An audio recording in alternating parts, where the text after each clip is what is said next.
145. All right, Yeah. Cease, real quick. These grades things, the surveys that come out, you saw the Broncos and everything.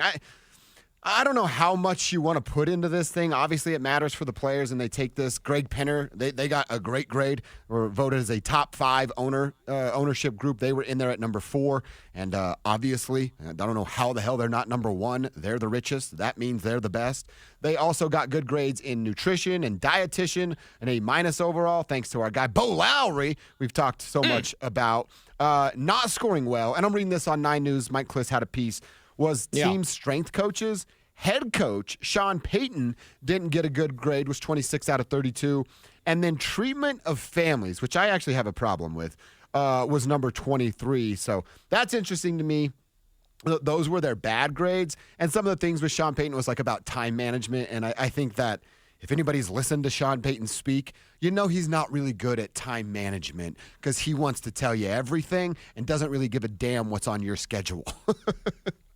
Yeah, that's why he goes 31 minutes at the combine instead dude. of 15 like he's supposed to. Poor George Payton's just sitting there waiting. So, and I heard the fellas talk about it this morning in Stokely and Evans with Mark Schlereth, and I was like, okay, they like that Sean Payton didn't grade highly. Oh, really? I like it because players were honest. Okay. If Sean Payton was like, Sean Payton's the most popular coach ever, and the players love him, I'm like, no, they don't. And I'm glad that they were honest in this. Mm-hmm. And Greg Penner is the best owner. So, yes, they're top 4 or whatever. Like, of course, Greg Penner's the best owner. The Broncos have the best ownership in the NFL. Point blank, period. I don't even think it's really that close, to be honest. Yeah, don't at me, bro. Broncos have the best ownership in the NFL. Point blank, period.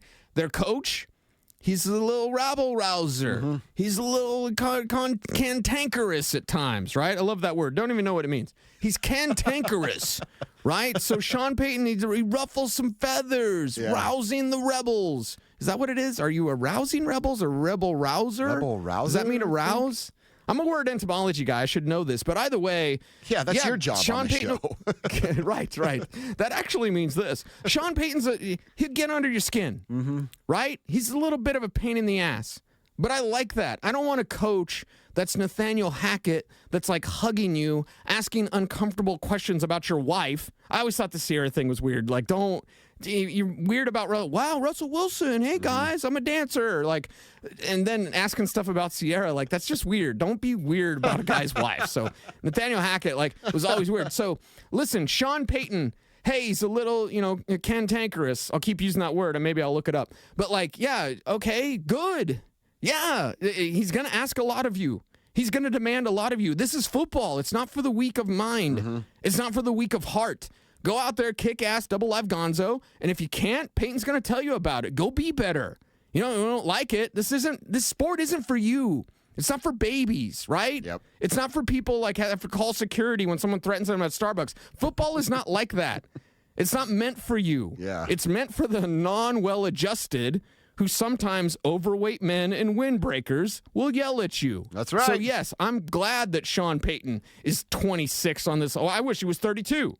I don't wish that. But still, no, it's good. The players were honest, and Sean gets a little, a little emotional sometimes. Sure. It's fine. I think we've all had I've definitely worked for a person that you're like, okay, shift's over. I'm going to take the long way down this other hallway so that I can avoid them, because if I get caught, there's another hour and a half to my day. You know what I mean? I feel like Sean has kind of that vibe. Like, hey, dude, practice is over.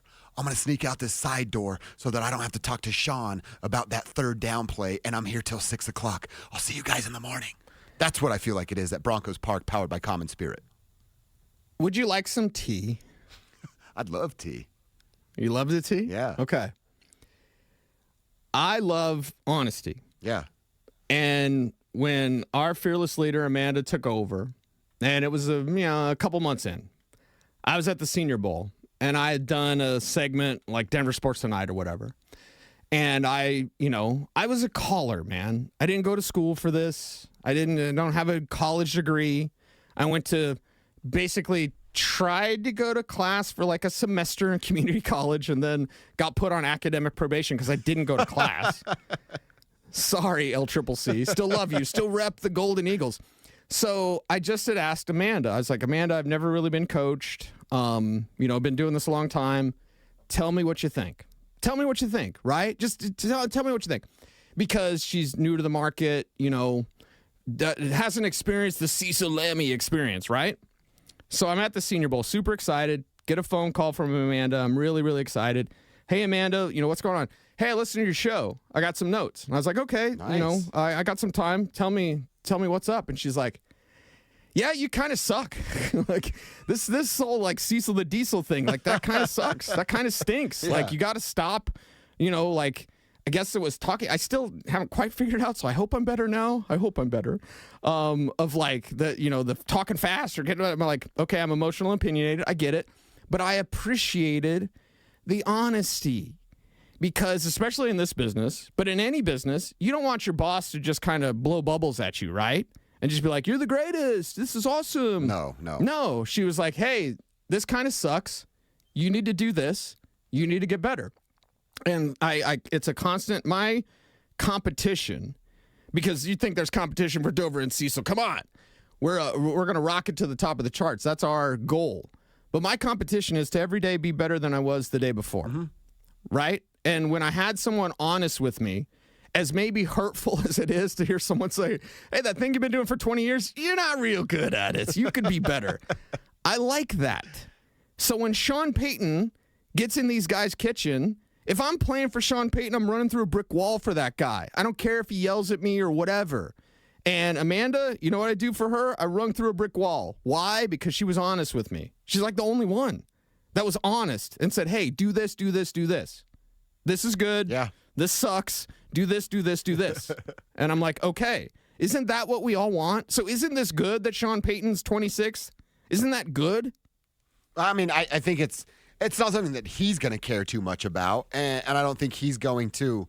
Now, as much as Sean probably wants to be better every day, as you just hinted at, I don't think he's going to go, let me see that report, Greg Penner. I got to work on the things that I was dinged for, and I'm going to be better at that starting in August. I don't think he's that way, but I think he is who he is, and he has success. That's the thing. We talk about it with players all the time. The talent, put up with the headache. Same thing for coaches. Sean Payton's a hell of a talented coach. So you put up with some of the nonsense that he talks too much and will never shut up and won't stop talking about the New Orleans Saints. You deal with that stuff because he's really good at his job.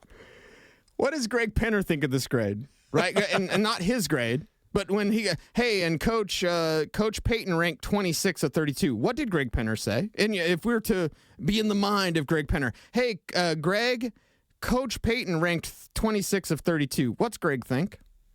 That's a great question. Greg goes, I thought he'd be lower. Yeah. Greg goes, okay, that sounds about right. Greg would not be shocked by that number. Greg would not be upset by that number. Greg would not go with the report of like, hey, man, the report on the damn locker room or the treatment of families, that's much more impactful than, hey, Sean Payton was 26 of 32. See, and real quick, the treatment of family things I think is completely bogus. I know I'm going to get pushback on this, and I don't give a damn. Families shouldn't go. Families don't get to go.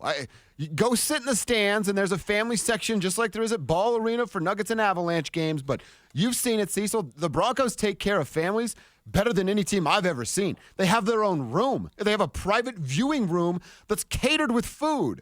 I don't think that your family should be able to go with you to work anyway, so I have a big pushback on that. Like, you're going to work. Your wife and kids can stay at home, and you can talk to them when you get home from work. I don't like that, dude. Phil's going to have a talking to you when he gets in. I'll explain to Phil the same exact thing. Like, I mean, do you have to spend every waking moment with your family? Go to work, earn a damn living, and then go home and be a dad. It's pretty simple, dude. Depends on the agreement you have with your wife. Oh, well. They're athletes, man. Sure. They're athletes, so, They know what they signed up for.